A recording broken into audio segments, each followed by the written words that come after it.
के आधार पर कुछ काम किया? ये सरकार में तो सब रहे, क्या उस पर कुछ करने के लिए तैयारी किया? आप नहीं होगी तो क्या करेंगे? ये तो उनके ऊपर छोड़ा जाए। तो इस पे अगर वास्तव में हम उस समाज के अगर नुमाइंदे हैं, हम समाज के अगुवाई कर रहे हैं, तो उसके अगर भला चाहते हैं तो उनको सब कुछ छोड़ दें। वो क्या कर रहे हैं क्या नहीं कर रहे, हमें क्या करना ये देखना। हम इस देश में पूर्ण रूप से हर स्तर पर हिस्सेदारी चाहता हूं, भागीदारी चाहता हूं। तब फिर जब भागीदारी होगी तो फिर मुसलमान को अलग नहीं छोड़ा जाएगा। जैसे यहाँ देश में जब चुनाव होता है तो ये मुसलमान के नाम से वो कितना भी अच्छा हो उसको लोग वोट नहीं देते और उसको अलग हो जाए। यहाँ तक कि जो आपके साथ दलित है या पिछड़ा है, कमजोर है, जिसके साथ आप खड़े रहे, वो भी आपसे अलग हो जाता है। इसलिए कि हमने वो लड़ाई लड़ी नहीं।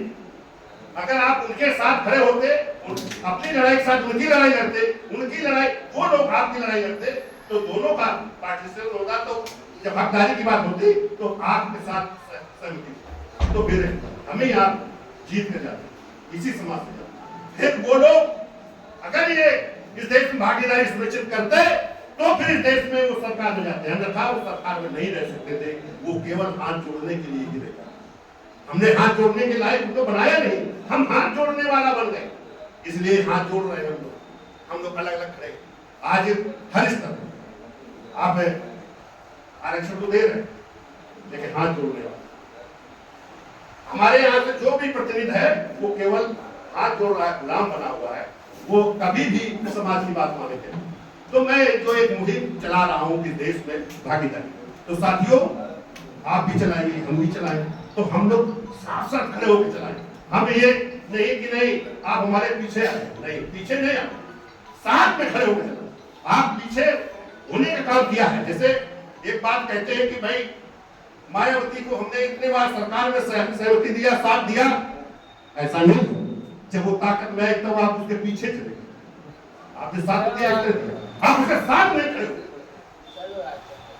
साथ खड़े हो तो उसको एहसास होता, तो फिर आपके साथ बराबरी का आपको तो यूज करने वाला सब जिसने भी किया वो सब यूज किया, उपयोग किया, आज उपयोग कर बोले भाई यार हमारे साथ भी है। आज वो कहने के लिए तो मायावती है हमारी। आज क्या हम जितने काम कर रहे थे, जितना उस मिशन को बढ़ाया, क्या उनसे कभी बात किया? क्या उससे बात कर रही? वो तो उनसे बात कर रही है जो उसके साथ सौदेबाजी कर रही है। वो तो या तो अपराधी है, भ्रष्टाचार से है। देखिए मुद्दे यही चीज है कि आप हल करना, आप केवल उसी पर टेक्निकल नहीं है, टेक्निकल चीजें आपको समझना होगा कि हम जो है उस नेता को मजबूर करेंगे। हम यहाँ अपनी समस्या के साथ साथ हम वो ताकत पैदा करनी है कि वो मजबूर हो ये करने के लिए और ये एहसास करे कि मैं इनके वोट से आया हूं। हमें ये अगर जाकर जनगणना है या मुस्लिम को है या इनको भागीदारी देना है तभी हम यहाँ तक आए हैं, अन्यथा हम यहाँ तक नहीं पहुंच सकते। ये उसको एहसास कराना है, जिसे भी आप लेके चलो, क्योंकि जो हमारा भाई कहीं भी रहे लेकिन वो अपने समाज को याद रखे, अपने समाज के साथ रहो। तो फिर इस देश में जो भी इस देश में सरकार बनेगी, चाहे जिसकी बने, तो वो फिर आपके हिस्सेदारी के लिए बनेगी, अन्यथा वो नहीं बना पाएगा, वो आपके हाथ छोड़ने के लिए तैयार होगा। तो साथियों इस तरह की बात है। मैं जो आप मुद्दे की बात कर रहे हैं तो मुद्दे पर तो मैं बहुत ज्यादा बात नहीं करूंगा क्योंकि तो समय भी हो गया है। और ये मैं जरूर कहूंगा कि हम आप सभी मिलकर ये तय कर लें कि हमें ये काम करना है, इस देश में हम सबकी भागीदारी हो, हम सबकी इस देश में प्रतिनिधित्व हो। जिस दिन हमारा सबका प्रतिनिधित्व हो तो ये आरक्षण अपने आप से पूरा हो जाएगा। लेकिन ये मजबूरी है कि आपको प्रतिनिधित्व देंगे। ये आरक्षण ऐसे नहीं मिला था।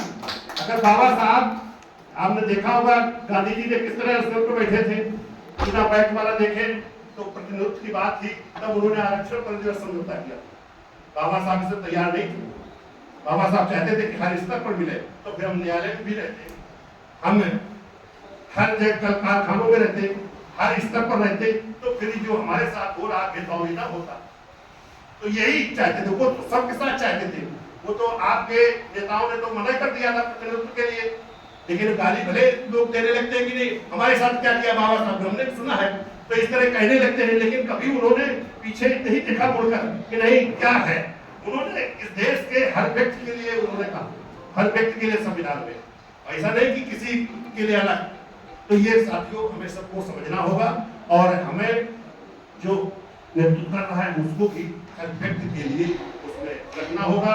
उसमें ये नहीं होगा कि नहीं हम मुसलमान की लड़ाई लड़े, हम दलित की लड़ाई लड़े, हम अगर हर व्यक्ति की लड़ाई लड़ेंगे तो फिर हर समाज की लड़ाई हो जाएगी, फिर हमारी भी पूरी हो जाएगी, आपकी भी पूरी हो जाएगी। इस देश के में रहने वाले हर व्यक्ति क्या होगा, इस देश में जो नागरिकता का सवाल उठता है, बार बार उठता है, तो इसको हम जिस दिन करेंगे तो उसमें हम नागरिकता को उसी में पूरा कर देंगे, क्योंकि उसमें बाबा और बाबा का डाटा उसमें लाना कि कहाँ रहते थे, क्या करते थे, और जिस दिन ये हम ला देंगे तो वो व्यक्ति स्वयं अपनी नागरिकता को प्रूव कर देगा, और नागरिकता प्रूव हो जाएगी तो हम इस देश के हिस्सेदार बन जाएंगे। क्या देश हमारा है, किसी और का नहीं है, हम इस देश के बनना चाहिए।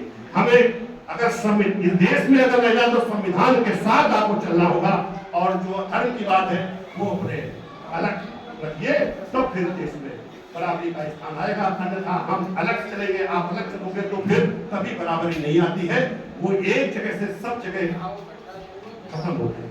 तो मैं अपनी बात को यही रोकूंगा कि साथियों उठो, पढ़ो, संगठित हो, शिक्षित और शक्तिशाली बनो, यह देश हमारा है, सबका भागीदारी सुनिश्चित हो।